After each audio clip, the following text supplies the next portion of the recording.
toute la famille Momentum Sans Frontières. On est heureux de pouvoir se retrouver, je suis heureux de pouvoir vous retrouver pour notre célébration en ligne. Dans un instant, j'aurai le bonheur de pouvoir vous partager un message après notre semaine de jeûne et de prière en septembre. J'aimerais vous encourager en vous donnant les clés de comment poursuivre cette bénédiction initiée durant la semaine de jeûne et de prière, comment relâcher le miracle de Dieu dans votre quotidien. Avant cela, j'aimerais vous inviter, si vous le pouvez, là où vous êtes, à vous mettre debout et on va louer le Seigneur ensemble avec toute l'équipe de Momentum Music et je vous retrouve juste après. Bonjour Église Momentum, est-ce qu'on pourrait faire une ovation à Jésus ce matin? Yes. Bonjour à tous, bienvenue à la maison, bienvenue à l'Église Momentum les amis. C'est un peu un week-end particulier pour moi parce que j'ai la joie de vous annoncer que je viens tout juste de sortir mon premier album qui s'appelle Racheté. Et je suis vraiment content de pouvoir vous le présenter aujourd'hui. On va chanter quelques chants pendant cette célébration. En tout cas les amis, avant de commencer, est-ce qu'on pourrait rendre toute la gloire et faire une ovation à Jésus qui est ici dans ce lieu présent? Tout le monde!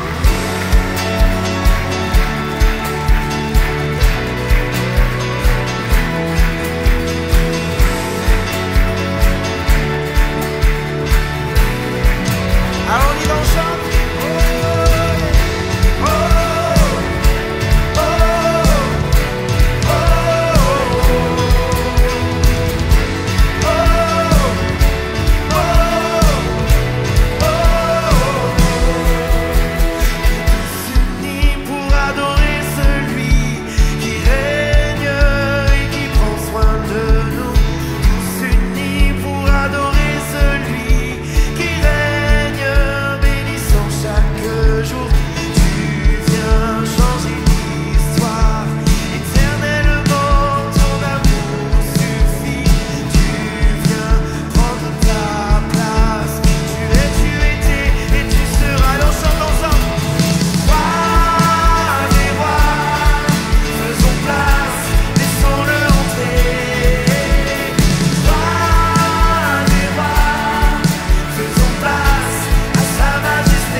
Amen. Est-ce que Dieu est bon? Est-ce que Dieu est fidèle dans ce lieu pour vous?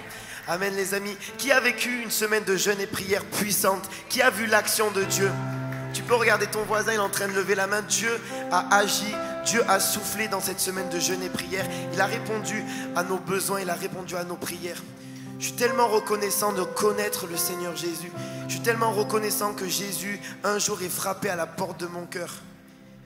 Seigneur Jésus, je veux te remercier pour qui tu es, Seigneur. Merci pour ta parole qui nous a été donnée. Merci parce que tu as tant aimé le monde, Seigneur, que tu as donné ton Fils afin que quiconque croit en lui ne périsse pas mais ait la vie éternelle. Merci Jésus parce que mon nom est inscrit dans le livre de vie. Je suis tellement reconnaissant, Seigneur, de te connaître. Et on est tellement reconnaissant dans ce lieu, Seigneur Jésus, de te connaître. Est-ce que par applaudissement, vous êtes reconnaissant de connaître le Seigneur Jésus? On va chanter un nouveau chant qui dit merci. Un chant qui parle de ce verset, Jean 3,16. On va apprendre le refrain ensemble. Ok, ça fait. Oui, tu as tant aimé le monde que tu as donné ta vie pour me sauver. Tu as tant aimé le monde que tu as donné ta vie pour me sauver. Allez, chantons. Tu as tant aimé le monde que tu as donné ta vie pour me sauver. Oui, tu as tant aimé le monde que tu as donné ta vie pour me sauver. Oui, merci.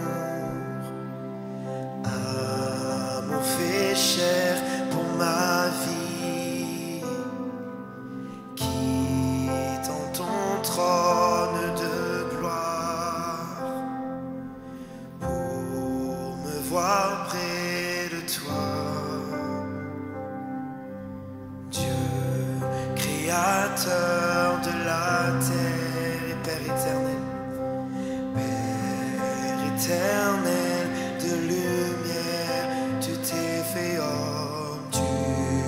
fait homme, toi mon roi, pour me voir près de toi. Allez, chantons-le, déclarons-le. Tu as tant aimé le monde que tu as donné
toi la victoire dans le ciel.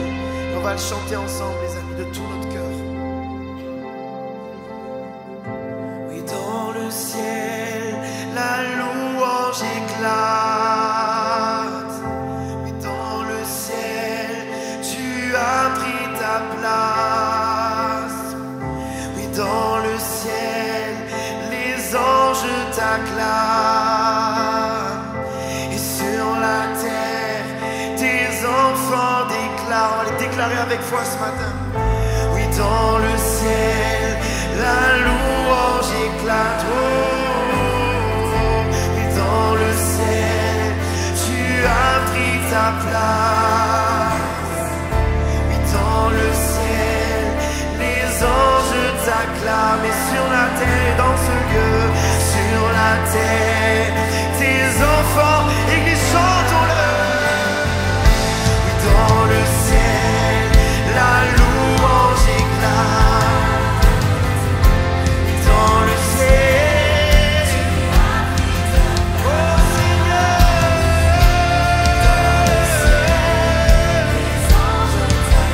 sur la terre, dans ce lieu.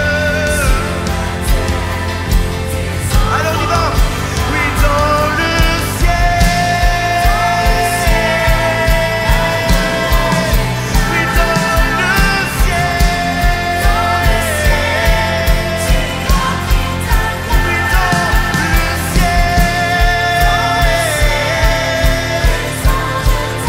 et sur la terre. Alors on y va ensemble, chantons.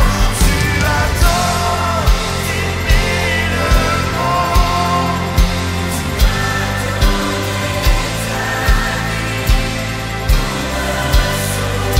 Oh oui, tu attends d'aimer le monde. Allez, soyons reconnaissants ce matin. Oh oui, merci.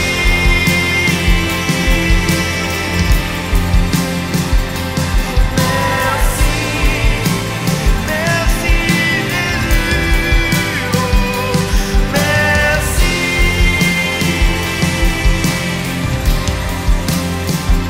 Oh, merci. Oh oui, merci pour ton sang qui a coulé. Merci pour le voile déchiré. Merci, tu traces une route, un chemin. Merci. Dans ce lieu, commençons à élever notre voix vers le roi des rois. Soyons reconnaissants. Il y a une puissance dans la reconnaissance. Laisse prendre place le Saint-Esprit en toi. Laisse prendre sa place. Dis au Seigneur Jésus, viens régner. Dis-lui merci pour ma famille. Merci pour ce que tu fais dans ma vie. Merci pour ce que tu fais dans mon cœur. Merci. Il t'a donné le pouvoir de devenir enfant de Dieu. Alors, prends cette promesse, prends cette vérité pour toi et commence à prier devant ton roi des rois, devant ton Père. Merci.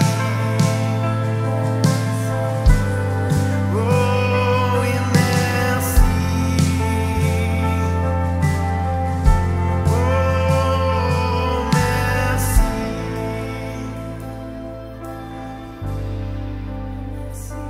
Tu me donnes, Seigneur, tu me donnes le pouvoir de devenir enfant de Dieu. Tu me donnes, Seigneur, le pouvoir de devenir enfant du roi des rois. Tu as tout accompli par amour pour moi. Si j'étais seul dans ce monde,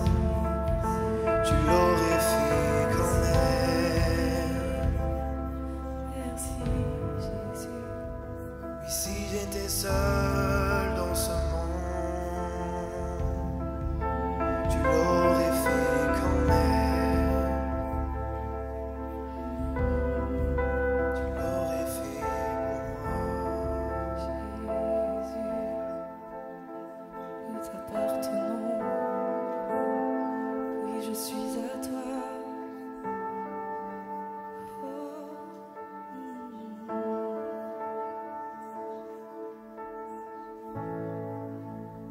Je suis à toi, Seigneur. Oh, merci pour la croix, Jésus. Je m'abandonne entre tes mains ce matin. Reçois ma louange, oh Jésus.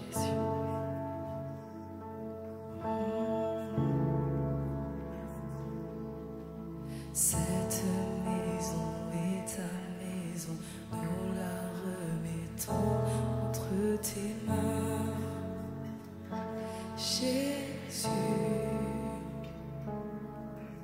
Cette maison est ta maison, nous la remettons entre tes mains, Jésus. Cette maison est ta maison, nous la remettons entre tes mains, Jésus.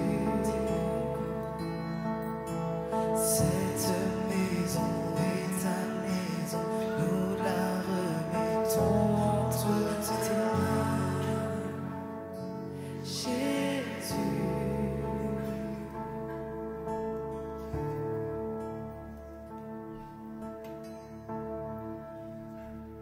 Sois le bienvenu ici. Je m'abandonne à toi, viens régner, remplis cette maison.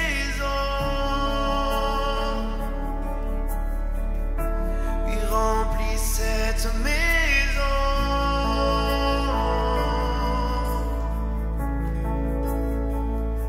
Que ton esprit souffle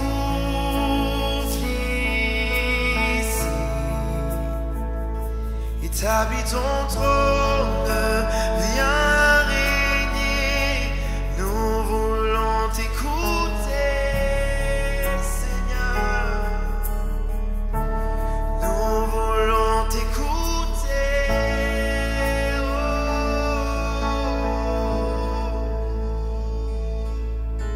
Cette maison est ta maison, nous la remettons entre tes mains,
chacun dans ce lieu déclare encore une fois ses paroles.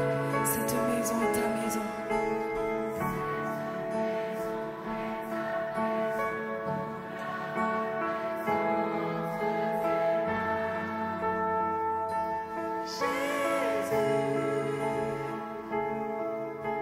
Cette maison, nous la remettons entre tes mains.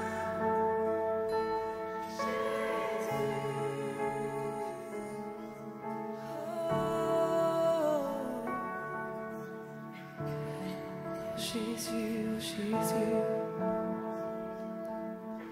je t'adore Seigneur, à jamais. Et je t'aime Seigneur, à jamais. Je t'adore,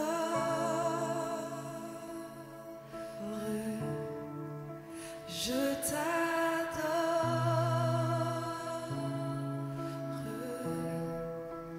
et nul n'est comparable à ta majesté, Seigneur.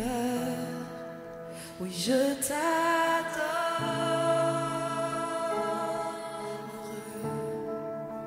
je t'adore,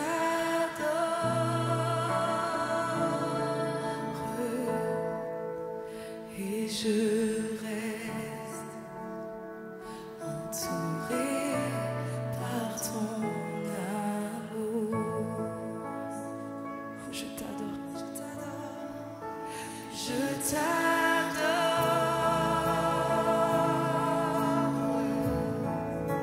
je t'adore. Fais monter ta louange ce matin, Église, par ces simples mots, je t'adore. Et nul n'est comparable à ta majesté, Seigneur. Je t'adore,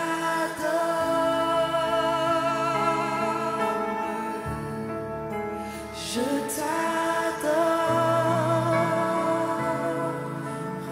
je reste et je reste entouré par ton amour.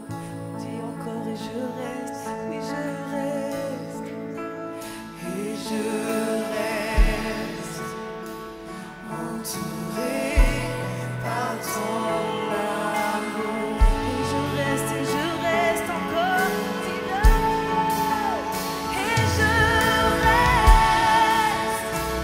entouré par ton amour.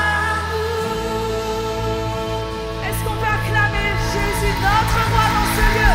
Tu portes ça, une ovation pour le roi des rois ce matin. Laisse-moi t'entendre, Église Momentum. Acclame Jésus. Alléluia. Et alors qu'on reste debout, j'aimerais qu'un instant on puisse tendre nos mains vers le ciel, qu'on puisse juste fermer nos yeux un instant, partout dans ce lieu. Soit là devant ton écran ou là physiquement dans la pièce. Seigneur, on vient devant toi ce matin parce qu'on reconnaît que sans toi, nous ne sommes rien. On ne serait pas là si tu n'avais pas donné ta vie, si tu n'étais pas mort à notre place. Alors oui, on te dit merci, et merci en même temps, c'est un mot qui est tellement simple, tellement faible pour exprimer ce dont tu es digne. Merci pour le rachat, merci pour le pardon, merci parce que tu as transformé, changé nos vies, tu nous as donné une nouvelle espérance, tu nous as donné la vie éternelle. Et Seigneur, ce matin, on déborde de joie, on déborde d'allégresse, on déborde, Seigneur, d'hommage, de reconnaissance, parce que tu as fait tout cela pour nous. Merci pour qui tu es, Jésus. Et Seigneur, je te prie ce matin, afin que ta parole puisse résonner dans nos cœurs. C'est ta parole qui donne la vie. Seigneur, à quel autre irions-nous qu'à toi? C'est toi qui as les paroles qui produisent la vie éternelle. C'est toi qui as les paroles qui peuvent transformer nos situations. Alors je prie pour chaque personne rassemblée ici dans ce lieu, devant un écran, afin que ton esprit puisse toucher chacun des cœurs. Seigneur, on se présente devant toi et je refuse ce matin qu'il y ait quelconque obstacle à ta parole. Je prie afin qu'il n'y ait aucune forteresse de raisonnement intérieur, de connaissance, de pensée qui s'élèverait contre toi. Mais dans le nom de Jésus, Que toute pensée soit amenée captive à l'obéissance de Christ, qu'au nom de Jésus, les genoux fléchissent, les langues confessent que tu es Christ, que tu es Seigneur et que tu règnes au siècle des siècles. Que ta parole, elle est la vérité, que ta parole, elle affranchit, que ta parole, elle libère, que ta parole, elle transforme et que ton nom est au-dessus de tout autre nom. Oui, tu mérites nos acclamations. Oui, tu mérites d'être glorifié.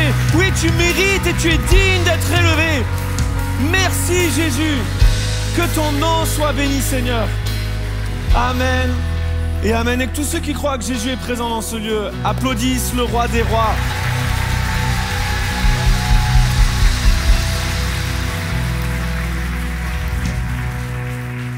Amen. Avant de vous asseoir, tournez-vous vers 2-3 personnes, s'il vous plaît. Prenez le temps de les saluer. C'est vraiment important. On le fait, c'est pas un jeu qu'on fait. C'est parce que pour nous, c'est vraiment important que chaque personne qui rentre dans ce lieu, qu'au-delà de la foule, chaque individu dans la foule puisse être rencontré et qu'on puisse prendre le temps de les accueillir. En même temps, si on peut se transformer en comité d'accueil pour toutes celles, tous ceux qui vont nous suivre via les réseaux sociaux, Momentum Sans Frontières, la famille, les autres sites, etc. Et la semaine prochaine, ce sera une belle célébration, Happy Momentum. Tu n'as pas le droit de rater ce moment. On va célébrer ce que Dieu fait. Et ça, c'est bon. Est-ce qu'il y a des personnes dans ce lieu qui étaient à la semaine de jeûne et de prière? Vous ayez participé à toutes les réunions, ou juste le midi, ou juste le soir, ou juste une rencontre. Est-ce qu'il y en a qui étaient dans la semaine de jeûne et de prière? Allez-y, levez la main. Donc tous ceux qui lèvent la main, tournez-vous vers ceux qui n'ont pas levé la main et dites « Bouh !» Non, je rigole, faites pas ça.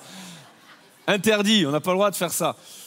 Je le crois profondément, dans une semaine de jeûne et de prière, Dieu agit. Quand tu jeûnes et que tu pries, que tu cherches la face de Dieu, Dieu agit. Il y en a qui sont d'accord avec ça? Je le crois profondément. Et je le crois que lorsqu'il y a une église qui s'humilie, qui prie, qui cherche la face de Dieu, qui passe du temps dans le jeûne et dans la prière, on le voit dans la parole de Dieu, il y a quelque chose qui se passe, dans le monde visible comme dans le monde invisible. Je ne sais pas si vous avez déjà assisté à un mouvement de foule. Un jour, j'ai eu l'occasion de voir ça, alors plusieurs fois dans ma vie, mais une qui m'a marqué particulièrement, c'était dans une sortie scolaire, j'accompagnais une de mes filles, et puis je ne sais plus si c'était un spectacle, théâtre, cirque, je ne sais pas, mais il y avait plein d'écoles qui rassemblaient, qui étaient là, il y avait plein de classes différentes, plein d'enfants, et les maîtresses, les maîtres qui essayent de garder calme leur groupe, et puis qu'ils soient silencieux pour que ça puisse démarrer. Et là, il y a un enfant, il a vite compris ce que c'était le mouvement de foule, il a vite compris l'effet boule de neige. Alors que tous les adultes, tous les moniteurs, j'allais dire, tous les maîtres et maîtresses essayent de contenir leurs enfants, et un enfant, il s'est levé, il a commencé à faire... Et il s'est levé, il regardait tout le monde, et puis il y en a un deuxième, et puis un troisième, et puis c'est parti, et tout le monde se met à applaudir. Et là, il a compris qu'il avait un pouvoir.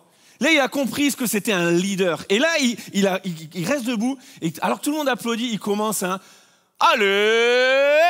Et là, c'est parti, les maîtres, les maîtresses, ils étaient fous, ils étaient dingues. Mais l'atmosphère dans la pièce, elle a changé. Lorsque le spectacle a commencé, croyez-moi, les enfants, ils étaient chauds patates. J'aimerais vous dire que ce qui s'est passé durant la semaine de jeûne et de prière est censé générer quelque chose dans le mouvement spirituel, un mouvement de foule dans la vie des uns et des autres, et que même si tu n'y étais pas à la semaine de jeûne et de prière, juste parce qu'on était quelques-uns à y être, le Saint-Esprit agit, crois-moi, tu vas être embrasé aussi. Vraiment, je le crois, dans le monde spirituel, il y a quelque chose qui doit se passer. Et surtout, je le dis, je le répète, je le dirai jamais assez, dans une semaine de jeûne, Dieu agit. Quand tu te tiens dans le jeûne et dans la prière, tu obtiens des victoires, des délivrances que tu n'obtiens que par le jeûne et la prière. Mais j'aimerais dire à chaque personne dans ce lieu, même si depuis jeudi soir, tu as recommencé à manger, Dieu agit encore. Et là, ça déculpabilise tous ceux qui n'ont pas jeûné, qui ont continué de manger. J'aimerais vous dire, Dieu agit quand tu jeûnes. Il y a une vraie puissance spirituelle. Mais Dieu agit aussi quand tu manges. Heureusement pour nous. Ça fait du bien de manger des fois. C'était marrant de croiser les gens le jeudi soir, sortis de la réunion. Alors, avec quoi on rompt le jeûne? Et puis c'était, non, moi ça, non, plutôt ça, non, plutôt ça. Et c'était cool, c'était sympathique à voir. Mais la réalité, c'est que même si tu manges, Dieu agit. Vous n'avez pas l'air hyper convaincu, mangez. S'il vous plaît, mangez. Vous avez besoin de manger. Il faut reprendre des forces, les amis. Vous êtes en train de dépérir. Mangez un petit peu, s'il vous plaît. Mais la réalité, c'est que Dieu agit quand tu jeûnes et Dieu agit aussi quand tu manges. Pourquoi? Parce que Dieu n'est pas limité. Dieu est puissant.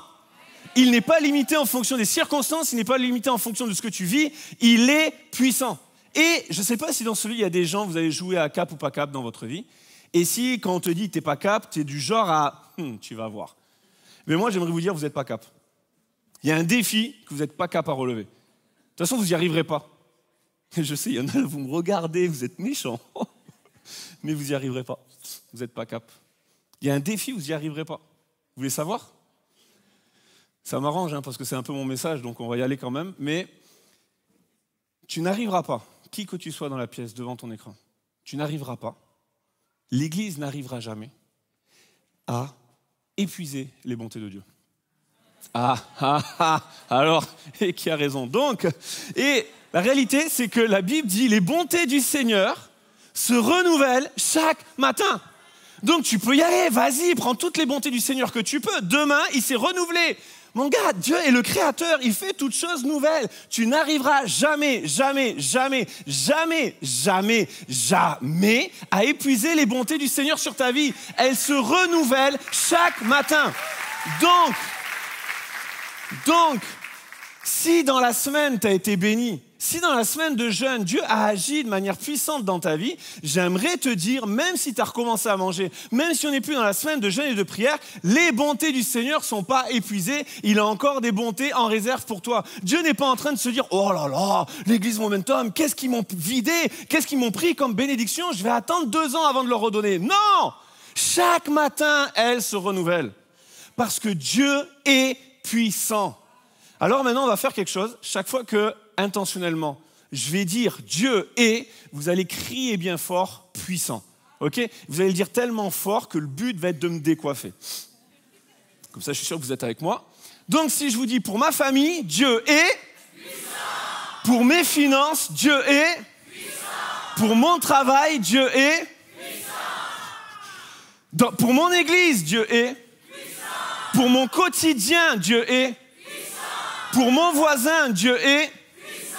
Attention, ça va piquer. Pour celui qui m'aime pas, Dieu est puissant. Eh oui, Dieu est puissant.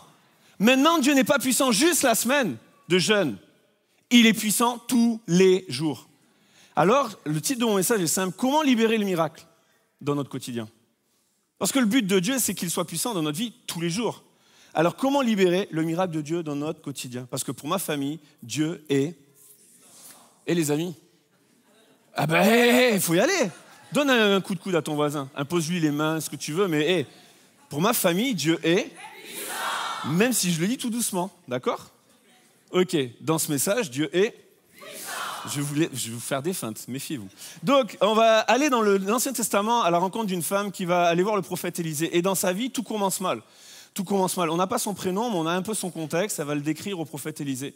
Et ça commence par un drame, ça commence par une situation qui peut nous sembler à l'extrême, mais on va voir que dans la vie de cette femme, Dieu est puissant. Pour nous rappeler que dans nos vies, Dieu est puissant. Alors 2 Rois chapitre 4 nous dit ceci. Une femme d'entre les femmes des fils des prophètes cria à Élisée en disant « Ton serviteur, mon mari, est mort, et tu sais que ton serviteur craignait l'Éternel. Or, le créancier est venu pour prendre mes 2 enfants et en faire ses esclaves. » Élisée lui dit « Que puis-je faire pour toi et dis-moi, qu'as-tu à la maison ?» Elle répondit « Ta servante n'a rien du tout à la maison qu'une cruche d'huile. » Et il lui dit « Va demander au dehors des vases chez tous tes voisins, des vases vides, et n'en demande pas un petit nombre. Puis quand tu seras rentré, tu fermeras la porte sur toi, sur tes enfants, tu verseras dans tous ces vases et tu mettras de côté ceux qui seront pleins. » Alors elle le quitta, elle ferma la porte sur elle, sur ses enfants, et il lui présentait les vases et elle versait. Lorsque les vases furent pleins, elle dit à son fils « Présente-moi encore un vase. » Mais il lui répondit « Il n'y a plus de vase. » Et l'huile s'arrêta. Elle alla le rapporter à l'homme de Dieu et il dit « Va vendre l'huile, paye ta dette et tu vivras, toi et tes fils, de ce qui restera. » Ce passage qui nous parle d'une femme qui est dans une situation qui est un peu compliquée et qu'il faut quand même remettre dans le contexte parce qu'elle peut sembler très éloignée de notre réalité. Voilà que cette femme, elle n'est pas dans cette situation, elle ne se retrouve pas là-dedans parce qu'elle s'est éloignée de Dieu, parce qu'elle s'est éloignée des principes de Dieu, parce qu'elle a fait des grosses bêtises. Son mari était un des fils de prophète et certains commentateurs disent, pas n'importe lequel, certains disent et pensent que ça pourrait être Abdias dans 1 Roi 18, cet homme qui a nourri, protégé 100 prophètes de la main de Akab et Jézabel.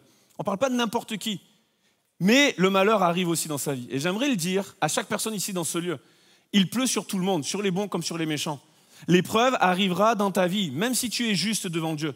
J'aimerais vous dire que quand vous êtes venus, je ne sais pas s'il pleut encore ce matin, mais il a plu sur tout le monde et normalement tout le monde a les cheveux mouillés, ou presque tout le monde. Et donc, lorsque dans ta vie, Jésus il vit en toi, qu'il vit dans ta maison, la promesse n'est pas qu'il n'y aura pas de tempête, la promesse c'est qu'au sein de la tempête, ta maison va tenir debout. Alors ça arrive des fois qu'il y ait le malheur qui survienne, ça arrive des fois qu'il y ait des tempêtes, qu'il y ait des épreuves, qu'il y ait des difficultés. Et cette femme a le bon réflexe, elle va voir l'homme de Dieu. Tout comme ce matin, tu peux avoir le bon réflexe, venir au pied de Jésus. Venir auprès de celui qui a la solution, venir auprès de celui qui est puissant, venir auprès de celui qui a la puissance, le potentiel, les ressources pour pouvoir agir dans ta situation.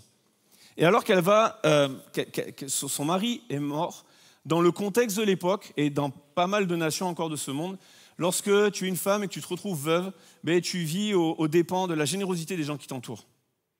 Et alors qu'elle se retrouve dans une situation qui devient de plus en plus compliquée, la solution qui s'offre à elle, c'est la loi de Moïse. C'est comme ça, il faut comprendre, c'est la loi de Moïse. Et il faut comprendre que si ça peut nous choquer ou nous heurter dans notre culture, dans pas mal de nations dans le monde, c'est encore le cas. Quand tu te retrouves avec des dettes et que ton créancier vient frapper à la porte, une des solutions, c'est de vendre tes enfants pour régler tes dettes. Et cette femme en est là, mais elle refuse. Elle refuse d'en arriver jusque-là. Elle va voir Élisée. Et là, le miracle va se produire. Je ne sais pas avec quelles circonstances, je ne sais pas avec quel besoin tu te retrouves dans cette maison ou tu te retrouves devant ton écran, mais j'aimerais te dire que le miracle de Dieu peut se produire dans votre vie. Même si pour cette femme, la situation semblait être extrême, Jésus est le Dieu de l'impossible. Jésus est celui qui, lorsqu'on arrive à l'extrémité, il peut encore agir. J'aime ces textes dans les évangiles où les gens vont venir à Jésus et tu peux croire que c'est à l'extrémité, qu'il n'y a plus de solution et Jésus a encore un truc à faire. Lorsqu'il va arriver devant le tombeau de Lazare, son ami, ses sœurs vont venir et il arrive et puis il y a une des sœurs qui va dire « mais il est mort depuis 3 jours, son corps sent déjà !» Mais même maintenant, tu peux agir. Et voilà que Jésus va ressusciter Lazare. Jairus qui va venir au pied de Jésus et les gens qui vont venir voir Jésus en disant « sa fille est arrivée à l'extrémité ». Mais même là, la situation n'était pas assez désespérée pour Jésus. Il pouvait faire encore quelque chose. Quelle que soit votre situation, Dieu est peu importe ce que tu vis, et je ne le dis pas pour limiter ce que tu pourrais vivre, mais je ne vais pas me retenir et je ne vais pas limiter la puissance de Dieu. Ce matin, Dieu est dans la pièce. Ce matin, Dieu il vit en chacun de nous. Ce matin, Dieu est puissant. Quelle que soit la situation, quel que soit ce qui t'amènera au pied de Jésus, ce matin, il est puissant, il peut agir et le miracle peut se produire dans ta vie. Maintenant, il y a une question qui se pose à chacun de nous. La femme vient auprès d'Élisée. Élisée lui pose une question. Qu'est-ce que je peux faire pour toi? Qu'as-tu à la maison? Et je pose la question. Qu'avez-vous à la maison? C'est intéressant que cette femme elle vient auprès d'Élisée en lui disant « j'ai plus rien ». Et Élisée lui dit « qu'est-ce que tu as ?» Et je crois que c'est une des techniques du diable depuis des siècles et des lustres, de placer notre attention et nous focaliser sur ce que nous n'avons pas. Et on vient souvent, on ne va pas se mentir, on vient souvent au pied du Seigneur avec « je n'ai pas ». Seigneur, je n'ai pas assez d'argent. Seigneur, je ne suis pas marié. Seigneur, je n'ai pas d'enfant. Seigneur, je n'ai pas quelqu'un qui croit en moi. Seigneur, je n'ai pas un mentor. Seigneur, je n'ai pas fait assez d'études. Seigneur, je n'ai pas de possibilités. Seigneur, je n'ai pas de dons, je n'ai pas de talent. Seigneur, j'ai pas. Et la question que le Seigneur te pose, qu'as-tu à la maison? Parce qu'au final, cette femme qui pensait ne rien avoir, à partir du moment où le prophète lui dit « qu'est-ce que tu as ?» elle va voir qu'elle a quelque chose. Cette femme pensait ne rien avoir. Elle va voir Élisée. Élisée lui dit « qu'est-ce que tu as à la maison ?» Et là, il lui dit « j'ai rien du tout, à part une cruche d'huile. » Et des fois, on est là à oublier nos cruches d'huile. On est là à venir au pied du Seigneur et j'ai pas. Comme cet homme qui est là, je pense à lui là, paralytique, au bord de la piscine depuis 38 ans. Il voit les gens être guéris. Et quand Jésus lui dit, veux-tu être guéri? Il répond ni oui ni non. Il dit, j'ai personne pour me mettre dans l'eau. Et des fois, Jésus, il est là, il nous pose la question, tu veux que je fasse quoi pour toi? Et puis on est là, mais j'ai personne. Et on continue avec notre bon caractère de Français de nous plaindre. Mais moi, j'ai pas assez. Et moi, je suis pas né au bon endroit. Et moi, j'ai pas ceci. Et moi, j'ai pas cela. Alors que Jésus est là, qu'est-ce que tu as à la maison, enfin? Et si ce matin, tu détournais ton attention et que tu voyais ta petite cruche d'huile? Parce que la femme ne voyait qu'une petite cruche pendant que le prophète voyait un réservoir à miracle. La femme va dire, mais j'ai rien du tout. Elle le méprisait ce qu'elle avait. Et des fois, on méprise ce que Dieu nous a donné. Parce qu'on ne va pas se le cacher, certains, vous êtes là pour la toute première fois, ça fait à peine 15 secondes que vous êtes rentrés dans l'église, c'est OK. Je m'adresse un peu à tous les autres qui sont déjà venus, qui ont déjà entendu Dieu parler à leur cœur. Et des fois, on oublie les promesses, on oublie ce qu'il a déjà fait, et on vient au pied du Seigneur, j'ai rien, tu me parles plus, tu m'as abandonné. Oh, il t'a déjà parlé, il a déjà fait des choses en toi. Si tu crois en Jésus, il t'a donné sa parole. C'est pas rien, mon ami. Là-dedans, il y a des promesses qui peuvent bouleverser ton existence. Et on vient, j'ai rien. Si! Tu as son esprit qui vit en toi. Si tu as reçu le pardon des péchés, si tu es sauvé, tu es sanctifié, et tu es la maison de Dieu, l'habitation de Dieu en esprit. Tu n'es pas rien, tu as quelque chose en toi. Et cette femme, à partir du moment où elle a considéré qu'elle avait une petite cruche d'huile, là, le miracle pouvait prendre place. Alors tu vas dire à ton âme, je ne suis peut-être qu'une cruche, mais je vais remplir des vases. Vas-y, dis-le à ton âme, s'il te plaît. Pas à ton voisin, pas d'accusation ce matin. La femme ne voyait qu'une cruche. Le prophète voyait un réservoir à miracles. Alors tu vas le dire, même si je n'ai pas grand-chose, même si je n'ai qu'une cruche, Dieu est. Je n'ai pas dit même si tu n'es qu'une cruche, je ne me permettrai pas. Mais même si tu n'as qu'une cruche, Dieu est puissant pour remplir des vases. Cette femme avait la solution devant ses yeux. Je ne sais pas si dans les couples c'est un peu pareil, mais en général, nous les hommes, quand on cherche quelque chose, on ne trouve pas. C'est l'accusation directe. J'allais dire on met du temps, mais non, direct. En fait, on met le temps de trouver notre femme, qui elle va trouver pour nous. C'est un peu ça. Mais, alors que des fois, c'est juste devant nos yeux. Je veux pas de problème de couple. Pasteur Samuel, il m'en voudrait, après il aurait beaucoup de rendez-vous, mais les parents, les enfants sont pas là, on peut parler. Les enfants, des fois, quand ils cherchent des trucs, c'est juste devant leurs yeux. Mais est-ce que tu as cherché? Ben oui, je trouve pas. C'est là. Cette femme, j'ai rien. T'as quoi? Une cruche. Ah, réservoir à miracle. Et si ce matin, la solution, tu l'avais déjà dans ta vie? Et si ce matin, c'était juste de dire, mais j'ai peut-être que ça, mais je l'ai. Jésus nous pose la question. Pour moi, ça fait écho à tant de textes dans la parole de Dieu. Quand il va parler à Moïse, quand il va susciter le grand Moïse pour libérer le peuple, il va lui dire, qu'est-ce que tu as dans la main? Moïse est là avec toutes ses objections, mais moi, qui va me croire et qui va me soutenir et tout ça. Et Dieu lui dit, avec le buisson ardent, qu'est-ce que tu as dans la main? Un bâton. Avec ce bâton, je vais faire des miracles devant Pharaon. Je vais ouvrir la mer en deux. Suffisant. T'as quoi? Un bâton? Ça me suffit. Lorsque les disciples vont venir auprès de Jésus, renvoie la foule, ils ont faim, il est tard. Qu'est-ce que vous avez à manger? On n'a que 5 pains et 2 poissons. 5 pains et 2 poissons, donnez-les-moi. Ça va être suffisant, on va nourrir des milliers de gens. Même si tu n'as qu'une cruche, Dieu est puissant. Heureux ceux qui placent en toi leur appui, ils trouvent dans leur cœur des chemins tout tracés. Des fois, on cherche très très loin, ce qui est juste là, au fond de notre cœur. Il y a Jésus qui vit en toi, il est la solution. Il est le réservoir à miracles dont tu as besoin. Alors, laissez simplement le Saint-Esprit, Dieu, utiliser et multiplier ce que vous avez pour que le miracle prenne place et se produise. En fait, cette femme pensait ne rien avoir. Le prophète met son attention sur ce qu'elle a déjà et c'était suffisant. Il n'y avait pas besoin de plus. Il n'y avait pas besoin qu'avec ça, elle négocie C'était suffisant entre les mains de Dieu pour que le miracle puisse se produire. J'aimerais te dire que ce que tu as, même si ça peut paraître insignifiant, c'est suffisant si tu le places entre les mains de Dieu. C'est suffisant pour que le miracle puisse se produire. Encore faut-il le donner. Parce que, et on va faire un peu de mathématiques, mais ça va être simple, promis. 0 que tu multiplies par l'infini, ça fera toujours 0. Par contre, un tout petit peu multiplié par l'infini, ça finira toujours, à un moment donné, par faire l'infini. Rien, tant que tu penses que tu n'as rien, tu peux aller voir le Dieu de l'infini, ça fera rien. Mais dès lors que tu viens au pied du Dieu de l'infini et que tu dises « j'ai qu'une cruche d'huile », quand tu la places entre les mains du Dieu de l'infini, ça finit par faire l'abondance et l'infini. Ce matin, je ne sais pas quoi représente ta cruche d'huile. Ce que je sais, c'est que c'est suffisant pour que Dieu fasse le miracle. Élisée ne lui dit pas, et la responsabilité de la femme n'était pas celle-là. Il ne lui demande pas quel type d'huile. Est-ce que c'est de l'huile d'olive, l'huile d'arachide, l'huile de colza, l'huile d'olive, extraite à froid? Est-ce que c'est de la bonne qualité? Combien de millilitres? Non! Tu as une cruche d'huile, donne-la. Tu verses et ça va être bon. Ce matin, ce n'est pas une question de théologie, ce n'est pas une question d'années à étudier la parole de Dieu, c'est qu'est-ce que tu as à donner à Jésus? Ça sera suffisant. Ça sera suffisant. Même si tu penses que ce n'est pas la même qualité que celle de ton voisin, entre les mains de Jésus, c'est suffisant. c'est lui qui s'occupe du reste. Non seulement il y avait un miracle et un trésor pour la maison, mais en plus le trésor était dans la maison et le miracle devait se produire dans la maison. Le prophète va lui dire, écoute, tu vas aller dans la maison avec tes fils. Et les fils présentaient les vases et l'huile coulait.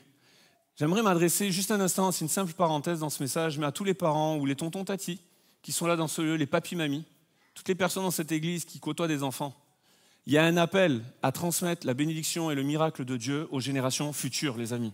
Il y a un appel à ce que tu vis dans la semaine, à ce que tu vis dans l'intimité avec Dieu, ce que tu vis au sein des 4 murs de cette église, à le partager et à rendre participants tes enfants dans le miracle qui prend place dans le quotidien.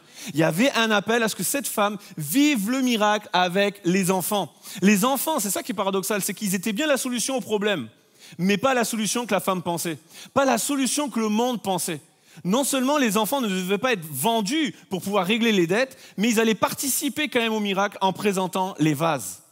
Et je le crois, nos enfants, soit on comprend qu'ils doivent faire partie du miracle du quotidien, soit ils vont quand même faire partie de l'histoire, mais pas de la bonne manière.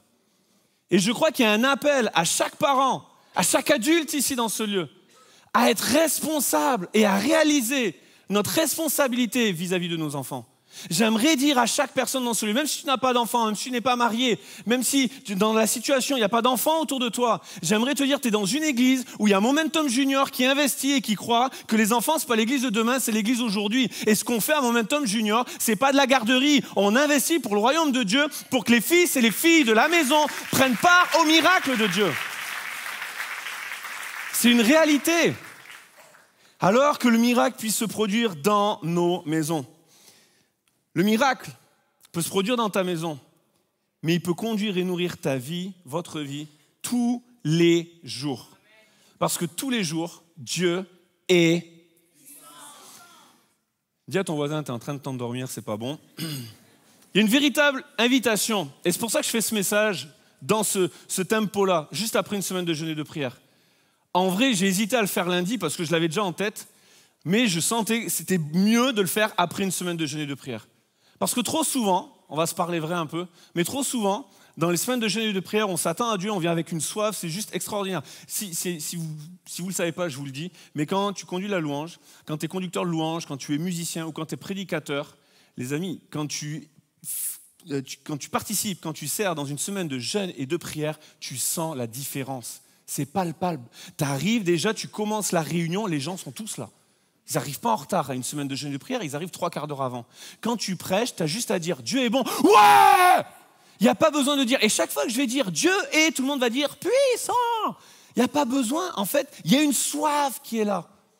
Et c'est pour ça qu'il se passe des choses grandes et glorieuses dans les semaines de jeûne et de prière. Ce n'est pas parce que nos messages sont meilleurs, ce n'est pas parce que l'équipe de louange a plus d'onction, c'est parce que les gens viennent avec plus de soif. Plus d'attente de voir Dieu à l'œuvre dans leur vie. Prenez les évangiles et vous verrez que Dieu, Jésus, n'a jamais honoré la prière d'un tel. Il a honoré la foi des gens qui venaient auprès de lui. Il va jamais dire, j'ai jamais vu ou entendu une prière aussi belle. Par contre, il va dire, j'ai jamais vu une foi aussi grande. Et c'est ça qui fait la différence dans nos vies. C'est la foi, la détermination, l'attente, l'espoir que nous mettons, la soif que nous avons de voir Dieu agir. Mais on ne va pas se cacher. Trop souvent, une fois que la semaine de jeûne et de prière est finie, des fois, on a comme notre to-do list qui a été remplie, gloire à Dieu. Puis des fois, ce n'est pas le cas. Mais surtout, ce qui va se passer, peu importe dans quel cas on se situe, on est là en mode, bon, vivement la prochaine. J'aimerais te dire, je l'ai dit au début, mais même si tu as recommencé à manger, même si on n'est pas à la semaine de jeûne et prière du mois de janvier, Dieu, il est puissant. Dieu, il peut agir. Dieu, il peut faire la même chose dans ta vie qu'il a fait mardi soir. Parce qu'il n'est pas limité à mardi soir dans un jeûne et prière.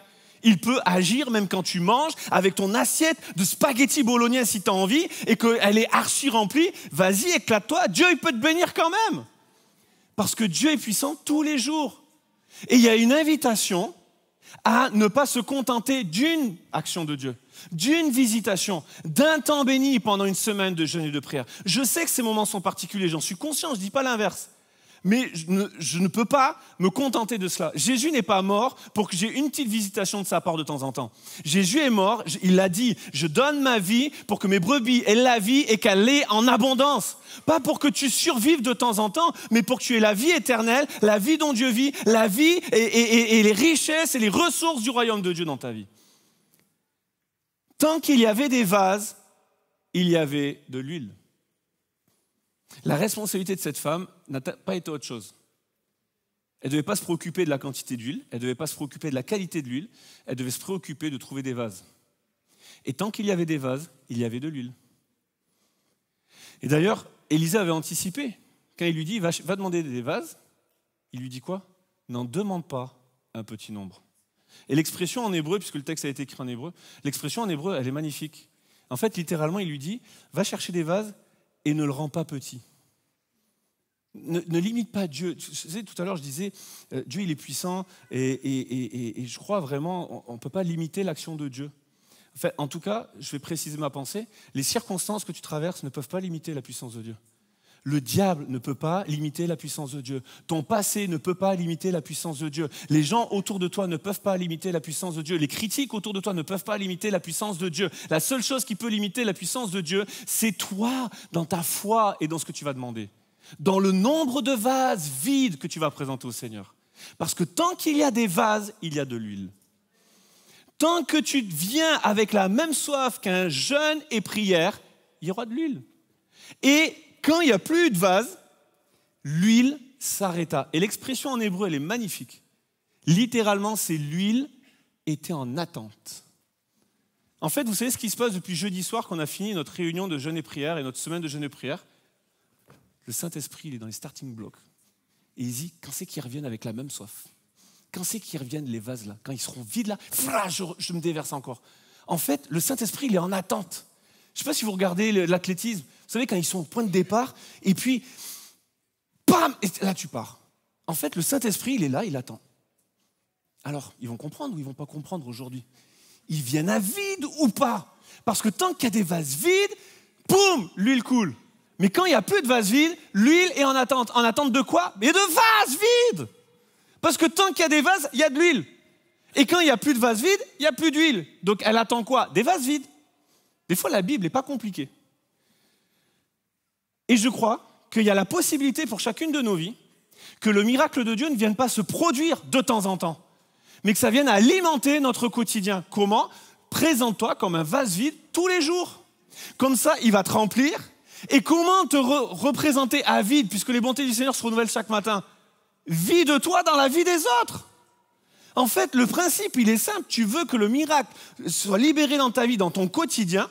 Tu viens chaque matin devant Dieu. Seigneur, je viens à vide devant toi. Je me présente comme un vase vide. J'ai besoin de ton esprit parce que c'est ni par force, ni par puissance, ni par mon expérience d'hier, ni par la connaissance que j'ai déjà acquise, mais c'est seulement par ton esprit. Remplis-moi de ton esprit afin que dans la vie de celles et ceux que je vais rencontrer, je puisse me déverser. Et promis, demain matin, je vais revenir, je serai à sec. Tu auras du job demain. C'est le seul moyen. Et d'ailleurs, cette pensée, si un jour vous venez en voyage missionnaire, c'est sûr, dans les dévotions du matin, je ne sais pas quel matin, mais c'est sûr, je vous la fais. C'est sûr, je vais vous le dire. Je vous vends le message avant de le faire. Je vais vous le dire. Parce qu'en mission, c'est seulement par l'Esprit de Dieu. Nous, on n'est rien du tout. Nous, le monde, il existait avant nous, il existera après nous. On ne va rien faire.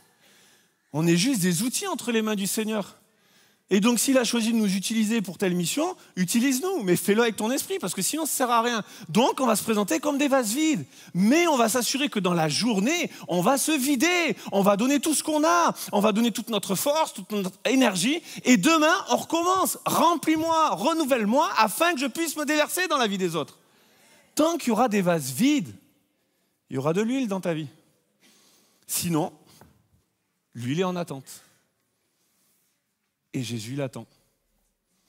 Et il attend que tu te présentes à vide. Et si ce matin, tu te disais, c'est toi qui devrais être dans le starting block, en train de te précipiter pour te présenter à vide devant le Seigneur. Tant qu'il y avait de l'huile, il y avait des vases. Tant qu'il y avait des vases, il y avait de l'huile. Et normalement, on devrait comprendre que vu qu'il y a encore de l'huile, il faudrait qu'on mette des vases. L'huile était en attente. Vous pouvez continuer de vivre la bénédiction initiée cette semaine, tout simplement en continuant de présenter votre vie, votre famille, vos finances, votre quotidien comme un vase vide. J'aimerais inviter les musiciens à revenir et j'aimerais dire ceci. Vous ne serez peut-être pas d'accord avec ce que je vais dire, mais je vais le dire quand même. Quelqu'un a dit un jour, vivre est la chose la plus rare au monde. La plupart des gens ne font qu'exister. Et j'aimerais donner une version plus personnelle. Mais je crois profondément que vivre la vie du royaume est la chose la plus rare dans l'Église. La plupart des chrétiens ne font qu'exister. La plupart des chrétiens se contentent d'être sauvés. En fait, trop souvent, on se contente de vivre une belle semaine, puis après, on va survivre, on va comme vivre sur notre subsistance jusqu'à ce qu'on arrive à la prochaine semaine, on n'est plus à sec, il n'y a plus rien. Il faut le ressusciter presque. Et là, on repart parce que Dieu est un Dieu de grâce. Et on fait ça 3 fois par an. Et on est content. J'aimerais vous dire, il y a plus à vivre. Même si tu es une femme et que tu n'es pas invitée à la conférence d'hommes du 8 novembre, il y a plus à vivre aussi pour toi. Ce n'est pas juste un slogan pour une conférence, c'est une réalité spirituelle. Il y a plus à vivre que ce que nous vivons. Tu sais, si tu es assis sur cette chaise, si tu es à cette adresse, c'est parce qu'il y a des hommes et des femmes, alors qu'ils étaient beaucoup moins nombreux que ce qu'on peut mettre dans une foule, qu'ils étaient quelques dizaines, ils ont refusé de se contenter d'être sauvés. Ils ont refusé d'exister dans la vie chrétienne. Ils ont décidé que ce qu'ils avaient reçu devait se propager. Et moi, j'ai été témoin, gamin, de ces prières que j'entendais, qui montaient vers l'Éternel, dans des temps de jeûne et de prière. Seigneur, sauve la jeunesse, puis qu'il y ait des foules qui viennent, et que l'église soit trop petite. Et puis quand l'église devient trop petite, on va faire de culte. Oh, mais quand même, c'est plus de... Mais c'est l'exaucement de tes prières. Mais à un moment donné... Mais c'est la vie. C'est la vie qui prend place. Et je crois qu'il y a un appel à vivre plus. Il y a un appel à se dire, il y a encore tellement de gens autour de nous, tellement de gens qui ont besoin de connaître Jésus, tellement de gens qui ont besoin de connaître cette vérité, tellement de gens qui ont besoin d'être libérés, d'être restaurés, de rencontrer Jésus dans leur vie et de comprendre que même pour leur vie, Dieu est. Et vous pensez que ça va être comment? Avec nos petites cruches d'huile, les petites cruches que nous sommes, qui allons accepter de présenter des vases vides, nos voisins, nos collègues de travail, et dire Seigneur, remplis-le avec la petite cruche que je suis, avec le peu que je possède. Utilise-moi, multiplie. Et ce qui est beau, c'est pour ça que je parle de ne pas simplement exister, mais de vivre, c'est que Élisée va lui dire, toi et tes fils, vends l'huile, toi et tes fils, vous vivrez de ce qui restera. J'aimerais vous dire que la petite cruche, si elle avait rempli un seul vase, aurait sans doute suffi pour payer les dettes. Au final, tant qu'il y avait des vases, il y avait de l'huile. Mais le but pour Dieu n'était pas juste qu'elle paye ses dettes, mais qu'elle vive. Pas juste qu'elle survive à la prochaine échéance. Et j'aimerais vous dire que ce qui va se passer, ça va être un effet boule de neige. Ce qui s'est passé durant cette semaine de jeûne et de prière doit amener plus dans ta vie. Pour que tel que ça s'est passé pour cette femme et ses enfants. Non seulement le Saint-Esprit utilise ce que tu as, il multiplie ce que tu as et il te donne même ce que tu n'as pas. Paul dit aux Éphésiens, à celui qui peut faire par la puissance qui agit en nous. C'est intéressant, c'est déjà en nous. Infiniment au-delà de ce que nous demandons ou pensons. Et si ce matin, tu as arrêté de dire je n'ai rien, que tu commençais à voir que tu as une cruche et que tu l'as donnée à Jésus.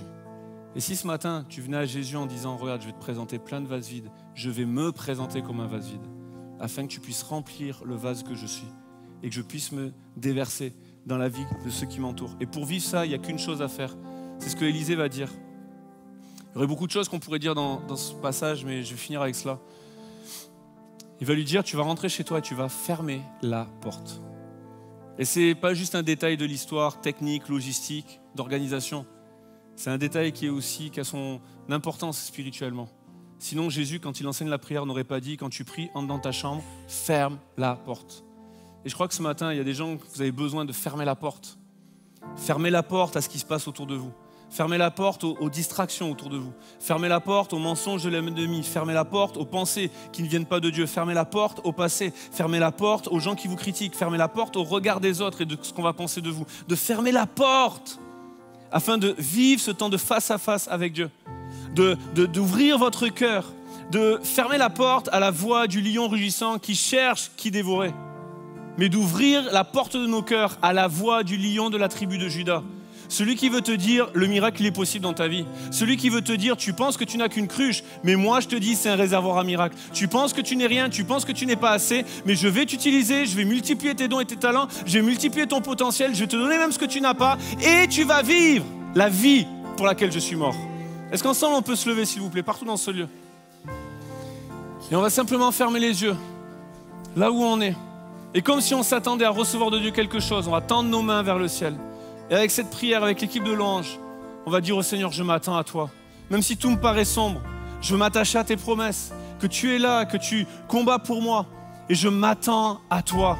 Je m'attends à ce que tu me remplisses ce matin. Je m'attends à ce que tu visites mon foyer, ma situation. Je m'attends à ce que tu te déverses dans ma vie, alors que tout le monde est là, les yeux fermés. Et que ça se passe juste entre toi et Dieu. Ne considère pas ce qui se passe autour. Ferme la porte à ce qui se passe en ce moment dans tes pensées qui ne viennent pas de Dieu, mais qui viennent de l'ennemi. Alors qu'on est là dans ce lieu, que tout le monde a les yeux fermés. Si tu veux présenter un vase vide au Seigneur, si tu veux donner la cruche d'huile que tu viens de découvrir dans ta vie, alors approche-toi, quitte les allées, comme cette femme qui est venue vers le prophète, qui a quitté sa maison, qui a été prête à se rendre vulnérable et à dévoiler ce qui se passe à l'intérieur de la maison. Là où tu es, il n'y aura personne pour te juger. Mais là où tu es, quitte ta place, quitte le rang et viens sur le devant. Viens devant la présence de Jésus. Viens au pied de Jésus et dépose-lui cette prière. Je m'attends à toi, Seigneur. Je m'attends à toi. Je n'ai rien d'autre que toi. Je n'ai personne d'autre que toi. J'ai un peu de foi pour croire que quelque chose pourrait changer dans ma vie. Mais je te la donne et multiplie cette foi. Augmente cette foi. Et fais-en ce que tu veux, partout dans ce lieu. Mettez-vous là sur le devant pour qu'il y ait moins de gens dans les allées. Toutes celles, tous ceux qui veulent les rejoindre, vous pouvez le faire encore. Celles et ceux qui restent dans les allées, tendez vos mains vers les bien-aimés de devant, qui se sont approchés. Et réalisez que ce n'est pas juste quelque chose de physique. Dans le monde spirituel, il y a quelque chose qui est en train de se passer. Alors que vous puissiez intercéder, prier pour les bien-aimés qui sont là. On n'aura pas le temps de prier pour chaque personne, mais là où vous êtes, si vous êtes approchés, avec ce chant, faites cette prière, je m'attends à toi ce matin. Et de tout notre cœur, on va le dire, on va le chanter. Quand l'avenir me paraît sombre, tu me rappelles tes promesses. Je m'attends à toi, Seigneur. Merci pour ta présence dans ce lieu. Commençons à élever la voix, commençons à prier. Alléluia. Tu entends les prières qui montent vers toi, Seigneur. On le déclare ensemble.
alors qu'on va prendre ce pont, on va déclarer avec foi les vérités de Jésus.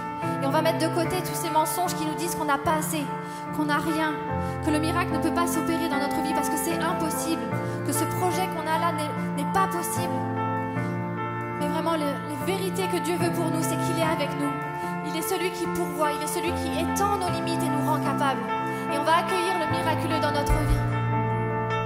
Seigneur, tu es avec nous et c'est ce que nous croyons. Chantons, tu seras avec moi. Tu vas nous bénir, Jésus. Tu seras avec moi et tu me béniras. Tu es un Dieu fidèle et fort. Tu étends mes limites. Tu redonnes la vie à tous ceux qui étaient morts. Tu seras avec moi, amen. Et tu me béniras. Tu es un Dieu fidèle. Oh oui, Seigneur, tu es fidèle.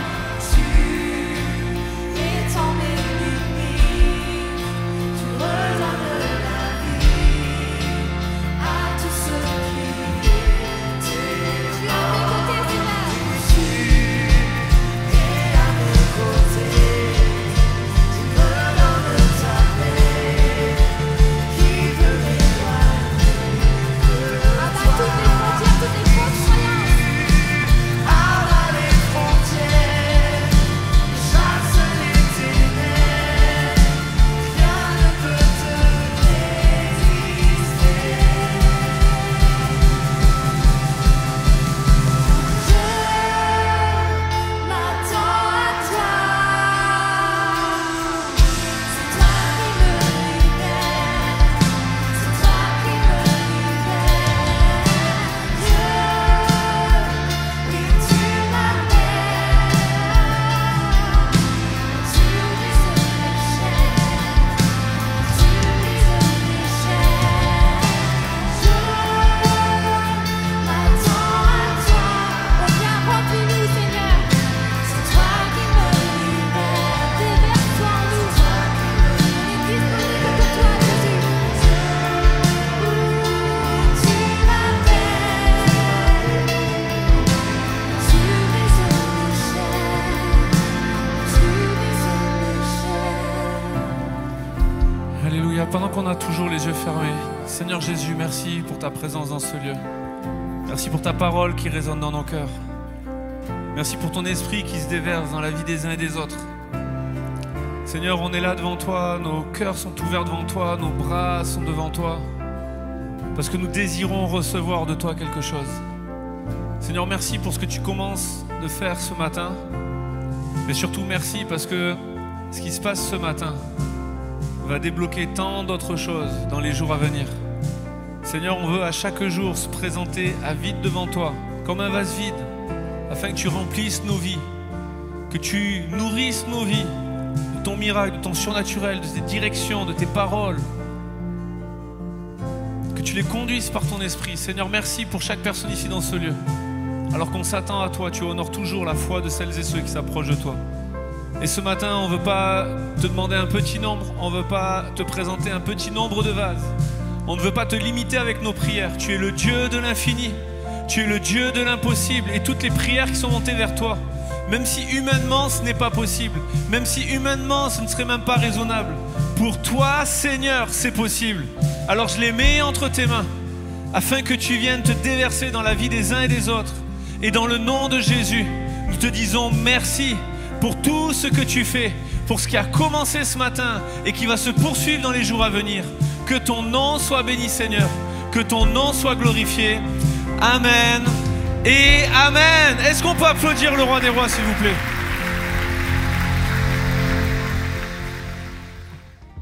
Merci de nous avoir suivis encore une fois, je vous le redis, tant qu'il y aura des vases vides, il y aura de l'huile pour couler. Et je vous invite, je vous encourage à présenter vos vies à chaque jour telles des vases vides, à présenter vos situations comme des vases vides, afin que l'onction, la bénédiction de Dieu puisse continuer de se déverser dans chacune de nos vies, de vos vies quotidiennement. Si vous avez besoin de prière, si vous avez besoin qu'on vous accompagne dans la prière, nos équipiers vous attendent, il suffit de remplir le formulaire, ils vont prendre contact avec vous, ils vont prier pour vous, avec vous. Encore une fois, merci pour vos dîmes, vos offrandes qui permettent d'avoir accès jusqu'à vous, devant votre écran, jusque dans votre maison. Que le Seigneur vous bénisse, vous faites vraiment partie de la famille. On était heureux d'être passé cette célébration ensemble avec vous. Et puis, comme vous le savez, à chaque jour, vous pouvez retrouver les starters avec le pasteur Patrice Martorano chaque matin, du lundi au vendredi, sur notre chaîne YouTube et également sur la plateforme et la chaîne YouTube Momentum Music. Retrouver des chants et de quoi pouvoir louer Dieu tous ensemble. Que le Seigneur vous bénisse, à très vite.